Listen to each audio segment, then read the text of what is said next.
बिस्मिल्लाहिर्रहमानिर्रहीम। Welcome students. आज हमारा जो टॉपिक है वो है oxidation states. Oxidation states electrochemistry में एक इम्पॉर्टेंट टॉपिक है और ऑक्सीडेशन और रिडक्शन को जो मैंने लास्ट वीडियोस में डिस्कस किया था कि ऑक्सीडेशन जो होती है वो गेन ऑफ ऑक्सीजन एटम होता है, number 1। Secondly loss of hydrogen atom, thirdly loss of electrons, and fourth one जो है with respect to the oxidation states, आज हम वो देखेंगे। अब ऑक्सीडेशन स्टेट क्या होती है पहले हम लोग ये समझेंगे। ऑक्सीडेशन स्टेट जब आप लोगों का कॉन्सेप्ट क्लियर हो जाएगा उसके बाद मैं इसको आप लोगों को रिलेट करूँगी कि what actually oxidation is in term of oxidation state and similarly for reduction. So let's start. First of all, oxidation state को ऑक्सीडेशन नंबर भी कहते हैं। ऑक्सीडेशन नंबर कोई भी एक पर्टिकुलर नंबर असाइन होता है हर एटम को किसी भी एलिमेंट के अंदर, और वो उसका ऑक्सीडेशन नंबर होता है। लाइक अगर हम लोग ऑक्सीजन को देखें, ऑक्सीजन के लिए असाइन हुआ हुआ ऑक्सीडेशन नंबर -2, ठीक है। अब -2 इसको असाइन क्यों हुआ है ये भी मैं अभी आप लोगों को बता देती हूँ, लेकिन पहले आप ये देख लें इसकी डेफिनेशन के oxidation state is number of charge on an atom in a molecule और कंपाउंड। वो मॉलिक्यूल है, कंपाउंड में है। जिस तरह वाटर को अगर देखें H2O, उसके अंदर 2 एटम्स हैं, हाइड्रोजन एंड ऑक्सीजन। हाइड्रोजन का अपना ऑक्सीडेशन नंबर होगा और ऑक्सीजन का सिमिलरली अपना ऑक्सीडेशन नंबर होगा। इसी तरह हर एलिमेंट का एक पर्टिकुलर ऑक्सीडेशन नंबर होता है। अब हम जो पीरियोडिक टेबल है उसमें सेवरल एलिमेंट्स हैं, लेकिन उसमें से कुछ एलिमेंट्स जो हैं जिनका ऑक्सीडेशन नंबर जो है वो मतलब सेट है, जो कि रेयरली चेंज होता है। वो एलिमेंट्स कौन कौन से हैं? ये जो एलिमेंट्स है मैंने लिख लिए, ग्रुप 1A का +1 है, ठीक है। ये सेट हुआ है, ये रेयरली चेंज होगा हमेशा, यानी कि +1 ही होना है। +2 for group 2A, +3 for group 3A and -1 for 7A, which are also known as halogens, ठीक है। हेलोजेंस जिसमें आ जाते हैं क्लोरीन आ जाता है, फ्लोरीन आ जाता है, एस्टेटीन, इसी तरह से आयोडीन एक्सेट्रा। अब इसी के साथ साथ जो हाइड्रोजन है उसका भी सेट है कि +1 होना है हमेशा, ठीक है। और ऑक्सीजन का भी सेट है कि उसका -2 होना है। अब हाइड्रोजन और ऑक्सीजन के लिए एक्सेप्शन भी है कि जिस तरह मेटल हाइड्राइड्स हैं उस केस में हाइड्रोजन का वैसे फॉर ऑल अदर कंपाउंड्स और मॉलिक्यूल इसका हाइड्रोजन एटम के ऊपर +1 ही चार्ज होगा, लेकिन मेटल हाइड्राइड्स के केस में इसके ऊपर -1 भी आ सकता है। अब हम लोग देख लेते हैं कि ये चार्ज कैसे आता है या ऑक्सीडेशन नंबर जो है इसको कैसे असाइन किया जाता है, ठीक है। सबसे पहली बात, ये आप लोगों को मैंने स्ट्रक्चर ड्रॉ करना सिखाए थे। अगर हाइड्रोजन को देखें तो हाइड्रोजन के एटॉमिक नंबर 1 है। 1 एटॉमिक नंबर मींस इसके इलेक्ट्रॉनिक कन्फिगरेशन 1s1 है। अगर हम लोग इसके इलेक्ट्रॉनिक कन्फिगरेशन 1s1 के हिसाब से इसका एक इलेक्ट्रॉनिक स्ट्रक्चर ड्रॉ करें, ये बीच में इसका न्यूट्रॉन और क्या है, प्रोटॉन्स और न्यूक्लियस है ये इसका, ठीक है। न्यूट्रॉन्स भी प्रेजेंट है और प्रोटॉन्स भी न्यूक्लियस के अंदर। बाहर पहला शेल है 1s और इसके अंदर एक ही इलेक्ट्रॉन्स है, ठीक हो गया। हमने बात की थी एक कि डुप्लेट होता है, एक डुप्लेट रूल है। ये डुप्लेट और ऑक्टेट रूल को मैं डिस्कस कर चुकी हूँ डिटेल में कोवेलेंट बॉन्डिंग और केमिकल बॉन्ड वाली वीडियोस में। अभी मैं सिर्फ इसको रिव्यू कर रही हूँ। डुप्लेट रूल क्या कहता है कि जिन एटम्स को 2 इलेक्ट्रॉन्स की ज़रूरत होती है इन देयर वैलेंस शेल, वो 2 इलेक्ट्रॉन्स जब तक अपने वैलेंस शेल में ले नहीं रहते वो स्टेबल नहीं होते, ठीक है। और ऑक्टेट रूल क्या कहता है कि वैलेंस शेल में जब तक 8 इलेक्ट्रॉन्स नहीं होंगे, जिस एलिमेंट को 8 इलेक्ट्रॉन्स की नीड होगी वो उस वक्त तक स्टेबल नहीं होगा। अब अगर हम हाइड्रोजन का केस देखें तो हाइड्रोजन में आप लोगों को क्लियरली नज़र आ रहा है कि इसके 1s2 में 2 इलेक्ट्रॉन्स होने चाहिए। एक्चुअल में होने कितने चाहिए ऑक्टेट रूल के अकॉर्डिंग 2, लेकिन इसके पास कितने 1, यानी कि इसको नीड कितने इलेक्ट्रॉन की, 1 इलेक्ट्रॉन की इसको ज़रूरत है। अब 2 केसेस होते हैं, या हाइड्रोजन 1 इलेक्ट्रॉन ले ले, ठीक है, गेन कर ले और अपने ऊपर क्या चार्ज ले आए, जो गेन करता है उसके ऊपर नेगेटिव चार्ज आता है, ठीक है। या हाइड्रोजन अपना ये एक इलेक्ट्रॉन भी किसी और एटम को डिलीवर कर दे और इसके ऊपर प्लस चार्ज आ जाएगा। अब ये एक इलेक्ट्रॉन है, इस वजह से हाइड्रोजन के ऊपर +1 या -1 का चार्ज आएगा। अब जो ऑक्सीडेशन स्टेट सेट की हुई है, उन्होंने कहा है कि इन दोनों प्रोबेबिलिटीज़ में से जो हाइड्रोजन हर जगह जो ये रिएक्शन में काम करता है वो +1 है, यानी कि ये इलेक्ट्रॉन डिलीवर कर देता है, लूज़ कर देता है। इलेक्ट्रॉन लूज़ करने की वजह से, वैसे भी हम लोगों ने पढ़ा था कि लूज़ ऑफ इलेक्ट्रॉन क्या होता था, ऑक्सीडेशन, ठीक है। तो हाइड्रोजन वाला जो केस है ये ऑक्सीडाइज ही होगा, ठीक हो गया। अब हम लोग देखते हैं कि इसकी तो फिक्स होगी +1 की। इसी तरह ऑक्सीजन की भी हम लोगों ने देखी थी कि अगर आप लोग ऑक्सीजन का इलेक्ट्रॉनिक स्ट्रक्चर ड्रॉ करें, उसके आउटर मोस्ट में, चलिए मैं ड्रॉ कर ही देती हूँ। ऑक्सीजन का अगर हम लोग देखें, ऑक्सीजन एक एटम को पहले लेते हैं, ठीक है। ऑक्सीजन एटम के पास कितने इलेक्ट्रॉन्स हैं, 8, एटॉमिक नंबर 8 है, तो 8 इलेक्ट्रॉन्स। 8 इलेक्ट्रॉन्स की मतलब ये है कि 1s2 2s2 2p2 2 2 4 5 6 सॉरी 4 4 5 6 7 8 पूरे हो गए।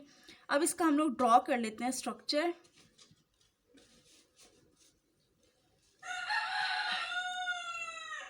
ये न्यूक्लियस हो गया,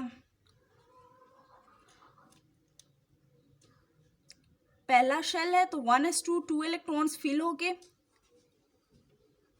ये सर्कल जैसे मर्जी बन रहे हैं, आप लोग बस कॉन्सेप्ट लें। दूसरा शेल है ये 2 2 मतलब दूसरा शेल। ये इलेक्ट्रॉनिक कन्फिग्रेशन भी मैं सिखा चुकी हूँ, इसलिए यहाँ पे जस्ट मैं ब्रीफली डिस्कस कर रही हूँ।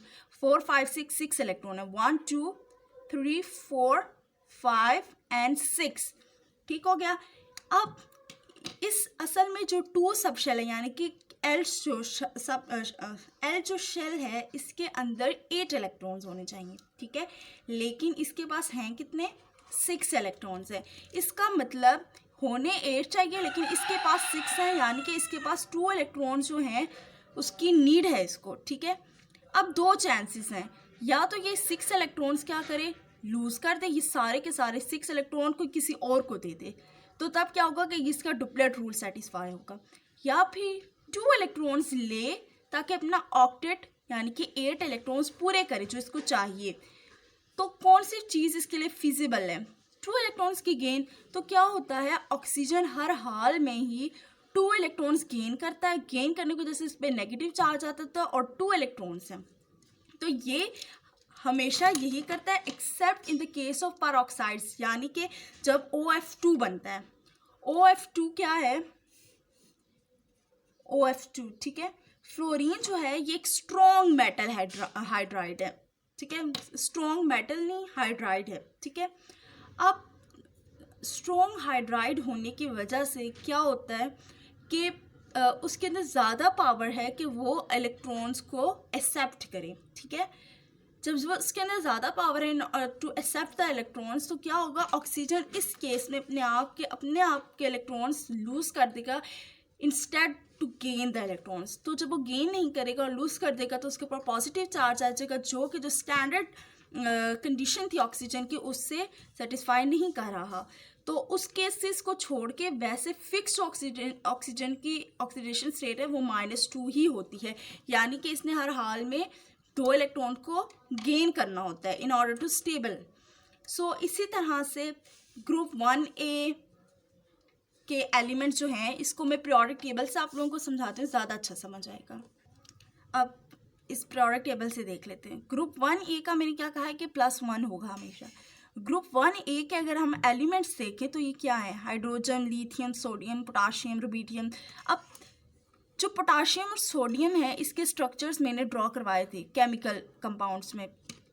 अब सोडियम के आउटर मोस्ट शेल में अगर आप इधर इलेक्ट्रॉनिक कॉन्फ़िगरेशन अपने बुक में देखें, टेबल में 3s1 लिखा हुआ है। 3s1 मीन S1 एक इलेक्ट्रॉन है, आउटर मोस्ट में एक इलेक्ट्रॉन है, जो कि इसके लिए फिजिबल है कि वो एक इलेक्ट्रॉन लूज़ कर दे। तो ज़्यादा इजीली जो ये काम कर सकता है, ये एक इलेक्ट्रॉन लूज़ कर सकता है, तो ये अपने ऊपर +1 चार्ज लाते हैं ये सारे एलिमेंट्स। इसी तरह 2A है, तो इन सब के आउटर मोस्ट जो वैलेंस शेल है उसके ऊपर अंदर 2 इलेक्ट्रॉन्स होते हैं। अब एक और बात, पीरियोडिक टेबल में ये जो अरेंजमेंट होती है, पीरियोडिक टेबल की भी मैंने एक वीडियो अपलोड की हुई है, वो मैं रिवाइज करवा देती हूँ कि ये जो पीरियोडिक टेबल में अरेंजमेंट होती है, अगर ग्रुप 1A लिखा हुआ है इसका मतलब होता है कि one electron in outer most shell, 2A 2 electrons, 3A 3 electron in valence shell. Valence या आउटर मोस्ट शेल वो है जो कि सबसे आखिरी शेल होता है किसी भी एटम के अंदर। अब यहाँ पे देखें तो 5A है, मतलब इसके आउटर मोस्ट में 5 इलेक्ट्रॉन्स हैं, 6A 6 इलेक्ट्रॉन्स, 7A 7 इलेक्ट्रॉन्स।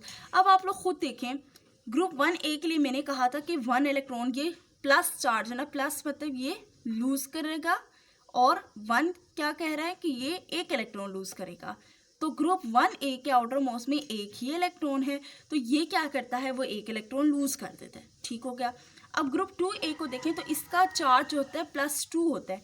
इन सारे एटम्स में अगर आप लोगों के पास कोई भी रिएक्शन दिया हो, कोई भी कंपाउंड दिया और कहा जाए कि मैग्नीशियम का बताएं ऑक्सीडेशन नंबर क्या है, तो आप लोग मैग्नीशियम को पीरियोडिक टेबल में देखेंगे पहला स्टेप, या फिर आप लोग मैग्नीशियम की इलेक्ट्रॉनिक कन्फिग्रेशन निकालेंगे। इलेक्ट्रॉनिक कन्फिग्रेशन निकालने से आप लोगों को मैग्नीशियम के आउटर मोस्ट शेल के इलेक्ट्रॉन्स पता चल जाएंगे। जब आप लोगों को वो पता चलेंगे तो आप लोग इजीली डिपिक्ट कर सकते हैं कि इधर मैग्नीशियम लूज़ करेगा इलेक्ट्रॉन या गेन करेगा और कितने इलेक्ट्रॉन लूज़ करेगा। तो मैग्नीशियम को अगर पीरियोडिक टेबल के लिहाज से हम लोग देखें तो 2A यानी कि इसके आउटर मोस्ट में 2 इलेक्ट्रॉन्स हैं। 2 इलेक्ट्रॉन मीन्स ये 2 इलेक्ट्रॉन्स लूज़ कर देगा, बिकॉज ये डिफ़िकल्ट है इसके लिए कि 6 इलेक्ट्रॉन्स को गेन करें, क्योंकि 6 + 2 ही 8 होते हैं और 8 ही ऑक्टेट रूल को सर्टिफाई करेगा। अब यहाँ पे मैंने 7A की बात की -1। अगर आप 7A को देखें, 7A मतलब इसके आउटर मोस्ट शेल में 7 इलेक्ट्रॉन्स हैं। 7 इलेक्ट्रॉन्स होना इज़ मच मोर इलेक्ट्रॉन्स होना, मतलब एक वैलेंस शेल है उसके अंदर 8 इलेक्ट्रॉन्स होने चाहिए ना। आउटर मोस्ट जो अगर 7 है तो ये जो M शेल में लाया करेगा शायद, उसके अंदर क्या होगा, 8 इलेक्ट्रॉन्स होने चाहिए, लेकिन इसके पास कितने हैं, 7, तो 1 इलेक्ट्रॉन्स की इसको ज़रूरत है। अब ये 7 इलेक्ट्रॉन्स तो अगर डोनेट करना चाहे तो बहुत एनर्जी क्राइसिस होगा, तो 1 इलेक्ट्रॉन को ये क्या करेगा, मैं गेन कर लेता हूँ in order to get stability. तो 7A के जितने भी एलिमेंट्स हैं वो सारे -1 होते हैं, बिकॉज दे गेन 1 इलेक्ट्रॉन। अब वो फ्लोरीन हो, क्लोरीन हो, ब्रोमीन हो, आयोडीन हो, जो भी हो, वो 1 इलेक्ट्रॉन को गेन कर लेता है। So this is all about oxidation state. अब हम लोग देख लेते हैं ऑक्सीडेशन और रिडक्शन को। अब अगर आप लोग देखें, इंक्रीज इन ऑक्सीडेशन नंबर वो ऑक्सीडेशन होती है, decrease in oxidation number reduction होती है।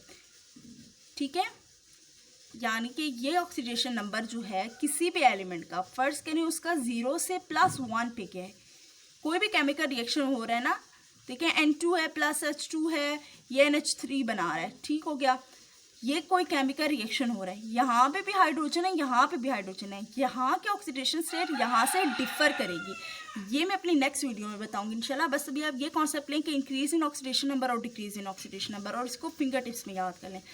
इंक्रीज हो रहा है ऑक्सीडेशन नंबर तो ऑक्सीडेशन हो रही है।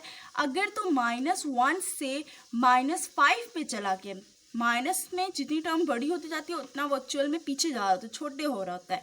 तो -1 बड़ा है, -5 छोटा है, तो -1 से -5 में जा रहा है, यानी कि बड़े से छोटे में जा रहा है, डिक्रीज हो रहा है ऑक्सीडेशन नंबर, तो ये रिडक्शन होगी। So this is oxidation and this is reduction. अब नेक्स्ट वीडियो में इंशाल्लाह मैं ये चीज़ बताऊंगी कि किस तरह एक केमिकल के एक रिएक्शन के अंदर शिफ्ट होता है ऑक्सीडेशन स्टेट्स का, और ये बताऊंगी कि अभी हम लोगों ने ये तो बात कर ली है कि ग्रुप 1A के 1 है, 2 का 2 है, 3 का 3 है, 7 का 1 है, लेकिन हम लोगों ने ये बात नहीं की कि जो इसके बीच में 5A है, 4A है, 6A है, उनके ऊपर कौन सा ऑक्सीडेशन स्टेट आएगा। तो देयर आर सम रूल्स जिनको फॉलो करते हुए हम लोग उनके ऑक्सीडेशन स्टेट्स फाइंड करते हैं जिनकी इस स्टैंडर्ड वालों में नहीं होती। ठीक हो गया। अब हम लोग इंशाल्लाह नेक्स्ट वीडियो में उसको डिस्कस करेंगे। मस्ट वॉच दैट वीडियो और फीडबैक ज़रूर दीजिएगा। Thank you so much.